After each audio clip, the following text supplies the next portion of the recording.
Sophia Soda with The Nurse of Color. First of all, big fan, and it is such an honor to be speaking with you today. Thank you so much for your time. Thank you so much.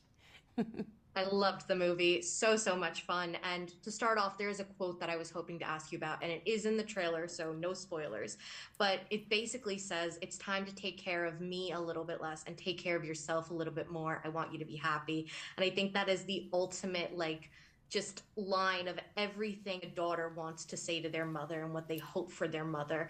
I'm curious, what were your thoughts when you first read that line? Did it stand out to you and did it make you think of anything in particular? I mean, of course, it just gave me chills when I read it because, I'm in that position with two young women, daughters, who are starting their lives independent of me and my house and our lives, and that was really, it's an awkward position to be in. After 18, 20 plus years, you're all of a sudden no longer just mom. And I mean, I do have a career, so I've been able to put that hat on and get a little bit of that over the years. But I thought, well, what does that look like for me?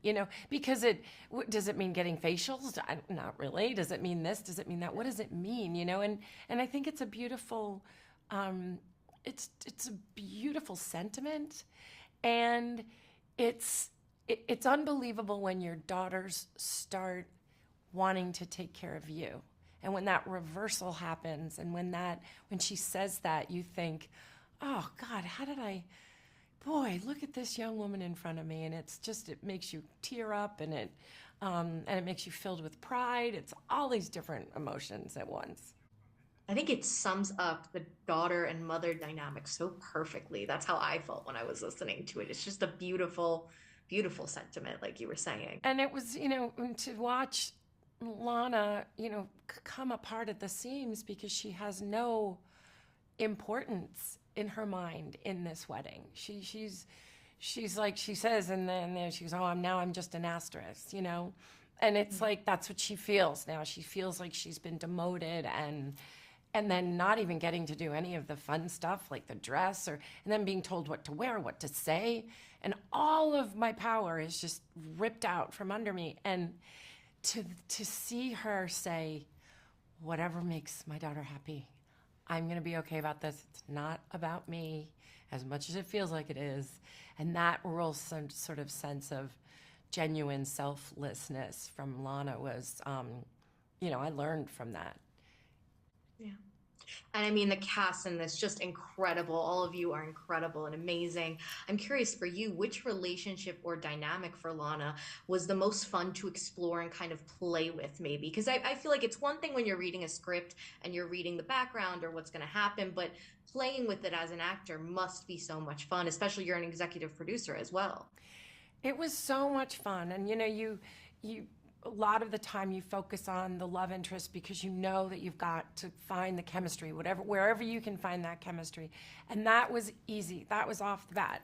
Feeling, this closeness to Miranda and her sweetness and her work ethic and her talent, and not in that order, but all of those things, those were sort of like, okay, we know that's going to be fine.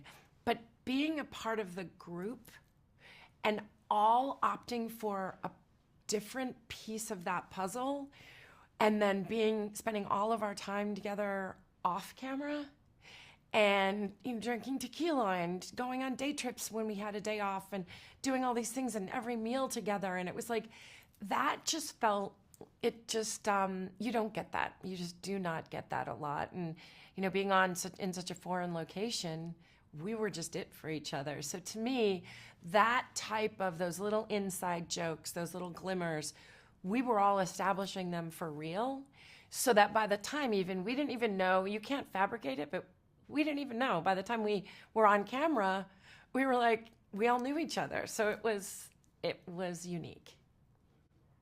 Thank you so much for your time again, Brooke. I really appreciate it. It was such a pleasure speaking with you. Have a great rest of your day. Thank you. The activists, directors, comments and the lectures, fanboys, professional artists and professors. Maybe a nerd who's just like you, talking about the things that you like too. So I invite you to the NOC. In full color, you see me. The hard knock life, comics, movies, and TV. Yeah, pop culture. culture with a different perspective. Watch it on your screen, hit play, so check this.